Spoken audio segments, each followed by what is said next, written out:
मैं भी वही एंग्शियस पेरेंट थी और अब मैं अपने बच्चे पढ़ा के बड़े कर चुकी हूँ और अब मैं सोचती हूँ कि मैंने क्या कर दिया, मैंने क्यों उन बच्चों की भी ज़िंदगी परेशान की हुई थी और ख़ुद तो मैं परेशान थी। कैन यू बिलीव कि मैं बच्चों के लिए कुरान खानी रखा के दुआएं मंगवाया करती थी कि इसका उस जगह एडमिशन हो जाए, इसका उस जगह एडमिशन हो जाए।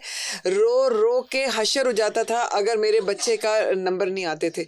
ये मैं आपको अपनी एक पैथेटिक स्टोरी बता रही हूँ। तो मैं आपसे ये कह रही हूँ कि वाकई इस पॉइंट ऑफ टाइम पर मेरे तीनों बच्चे माशाल्लाह अल्हम्दुलिल्लाह तीनों परफेक्ट जा रहे हैं और परफेक्ट जा रहे हैं और तीनों ने बिल्कुल मेरी पसंद की कोई चीज़ नहीं की। मैं तीनों को डॉक्टर बनाना चाहती थी क्योंकि मैं डॉक्टर थी ना इसलिए, मगर मेरे तीनों बच्चों ने कहा एक्सक्यूज़ मी, हम डॉक्टर नहीं बनेंगे, लेकिन इसका कहीं भी ये मतलब नहीं है कि वो कोई अच्छी चीज़ नहीं बने।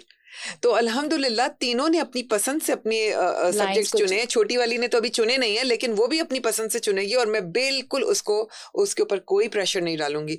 और बस मैं वाकई ये बताऊं कि बच्चे जो हैं जब डिस्कनेक्ट हो जाते हैं ना, आप सोच भी नहीं सकती कि ये गिल्ट आपको मार डालता है कि मैं उस वक्त कहाँ थी, मैं कहाँ थी जब बच्चा 25 साल का बच्चा आपसे आके कुछ शेयर करे कि मम्मा मैं आपसे कहना चाहता था मगर आपने मेरी बात कहाँ सुनी थी, मुझे आपसे डर लगता था। अल्लाह अकबर।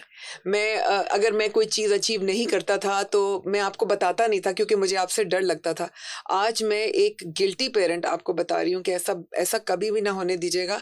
बच्चों की गलतियाँ करने दें उन्हें और बच्चों की गलतियों के बाद उन्हें फिर सीने से लगाएं, उनको कहें कि नहीं बेटा कोई बात नहीं, हो गई, अब नहीं करेंगे हम। और अपना खौफ ना बैठने दें बच्चों के दिल में। ये मैं आपको दिल की बात बता रही हूँ, ये मैं बिल्कुल कोई ऐसी स्टोरी नहीं कर रही हूँ, ये मैं दिल की बात बता रही हूँ।